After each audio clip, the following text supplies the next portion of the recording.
सनातन नववर्षातील पहिला गुरुपुष्यामृत योग हा दिनांक 23 एप्रिल 2026 रोजी असणार आहे. गुरुपुष्यामृत योग हा एक अत्यंत श्रेष्ठ दर्जाचा राजयोग समजला जातो. त्याचबरोबर श्रेष्ठ मुहूर्तांपैकी एक शुभ मुहूर्त म्हणून गुरुपुष्याचे महत्त्व आहे. गुरुपुष्य योगावर केलेले कोणतेही शुभ कार्य हे सिद्धीस जाते अशी मान्यता आहे. म्हणून गुरुपुष्य योगावर अनेक प्रकारची शुभ कार्ये ही आवर्जून केली जातात. असा हा गुरुपुष्याचा कालखंड दिनांक 23 एप्रिल रोजी केव्हा सुरू होणार आहे, केव्हा संपणार आहे, गुरुपुष्य योगावर काय करावे आणि काय करू नये याविषयीची माहिती आजच्या कार्यक्रमात आपण जाणून घेणार आहोत. गुरुपुष्य योगाची प्रमुख देवता ही बृहस्पती आहे. बृहस्पती हा सर्व देवतांचा गुरु आहे.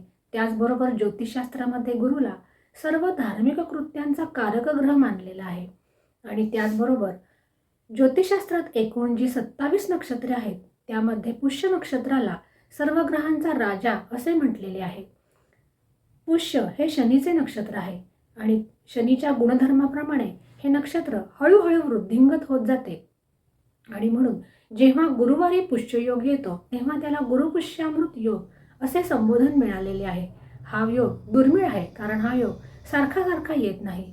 गुरुपुष्य योगावर केलेली सर्व प्रकारची शुभ मांगलिक कृत्ये ही सिद्धीस जातात अशी याची मान्यता आहे आणि याचे फळ हे चिरकाळ टिकते. आणि म्हणून गुरुपुष्य योगावर सर्व प्रकारची शुभ कार्ये, धार्मिक कृत्ये, मांगलिक कृत्ये, आर्थिक मोठी गुंतवणूक, त्याचबरोबर नवीन व्यवसायाचा आरंभ, गृहप्रवेश, त्याचबरोबर महत्त्वाच्या कागदपत्रांची पूर्तता हे आवर्जून केले जाते. त्याचबरोबर या दिवशी नवीन वाहन, वास्तू खरेदी करणे हे सुद्धा शुभप्रद मानले जाते.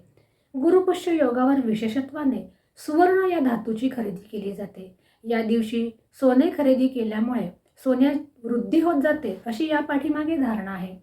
तर गुरुपुष्य योगावर श्रीहरी विष्णू आणि लक्ष्मी यांचे एकत्रित पूजन हे सुद्धा अत्यंत श्रेष्ठ असे समजले जाते आणि म्हणून गुरुपुष्य योगावर घरामध्ये श्रीहरी विष्णू आणि लक्ष्मी यांचे एकत्रित पूजन हे अवश्य करावे.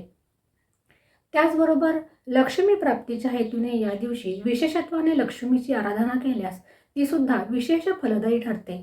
या दिवशी विष्णूच्या मंत्रांचा जप जसे की ओम नमो भगवते वासुदेवाय या मंत्राचा जप करावा किंवा विष्णू सहस्रनामाचे पठण करावे आणि त्यानंतर लक्ष्मीची यथासांग पूजासुद्धा करावी.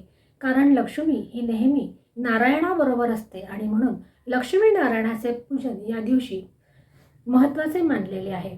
त्याचबरोबर या दिवशी लक्ष्मीला आणि विष्णूला सुद्धा पिवळी फुले अर्पण करावीत, पिवळे वस्त्र या दिवशी आपण घालावे. त्याचबरोबर देवाला या दिवशी पिवळ्या मिष्टान्नाचा नैवेद्यसुद्धा अर्पण करावा.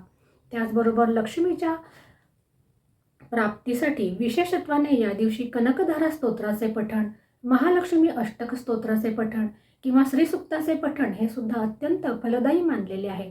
लक्ष्मीची विशेष कामना करण्यासाठी या दिवशी लक्ष्मीचे पूजन आणि तिच्या स्तोत्रांचे पठण हे संकल्पपूर्वक मात्र केले पाहिजे.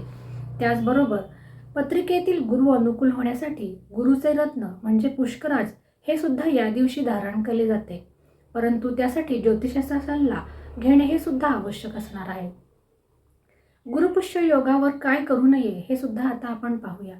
पुष्य नक्षत्र हे शनीचे नक्षत्र आहे आणि हे नक्षत्र विवाहासाठी वर्ज्य मानलेले आहे. त्यामुळे गुरुपुष्य योगावर विवाह करू नये. एक विवाह सोडून सर्व प्रकारची शुभ मांगलिक कृत्ये या दिवशी केल्यास ती लवकर सिद्धीस जातात आणि चिरकाल टिकतात अशी या पाठीमागे धारणा आहे आणि म्हणून या गुरुपुष्यामृत योगाचा लाभ हा सर्वांनी अवश्य घ्यावा. आता दिनांक 23 एप्रिल रोजी असणारा हा गुरुपुष्य योग नेमका कधी आहे हे सुद्धा पाहूया. दिनांक 23 एप्रिल रोजी पुष्य नक्षत्र हा काल अत्यंत कमी आहे, म्हणजे रात्री 8:57 पुष्य नक्षत्राला प्रारंभ होणार आहे आणि हे पुष्य नक्षत्र पुढच्या दिवशीच्या सूर्योदयापर्यंत असणार आहे. कारण आपल्याकडे दिनमान हे सूर्योदयापासून सूर्योदयापर्यंत मानले जाते. म्हणून गुरुवार हा गुरुवारच्या सूर्योदयापासून ते शुक्रवारच्या सूर्योदयापर्यंत असतो आणि पुष्य नक्षत्र हे गुरुवारी रात्री 8:57 सुरू होणार आहे आणि पुढच्या दिवशीच्या सूर्योदयापर्यंत पुष्य नक्षत्र असणार आहे. म्हणून गुरुपुष्य योग हा गुरुवारी 23 तारखेला रात्री 8:57 सुरू होऊन तो रात्रभर असणार आहे. तो सूर्योदयापर्यंत असणार आहे. म्हणून कोणत्याही प्रकारची शुभ मांगलिक कार्ये, व्यवसायारंभ, विशेष प्रकारची देवी आराधना ही याच कालात म्हणजे रात्री 8:57 ते सूर्योदयापर्यंत करावयाची आहे. लक्षात ठेवा, हा कालखंड हा रात्रीचा आहे आणि म्हणून गुरुपुष्य योगावर जर तुम्ही कोणत्या नवीन कामाची सुरुवात करणार असाल तर ती याच योगावर केली पाहिजे, हे मात्र तुम्ही लक्षात ठेवा. अशा रीतीने आज आपण गुरुपुष्य योगाची धार्मिक माहिती समजून घेतलेली आहे. अशाच प्रकारच्या नवनवीन धार्मिक आणि ज्योतिषीय विषयांच्या खात्रीशीर माहितीसाठी चॅनलला लाईक आणि सबस्क्राईब नक्की करा. आज आपण येथेच थांबूया. पुन्हा भेटूया अशाच एका नवीन ज्योतिषीय विषयासह.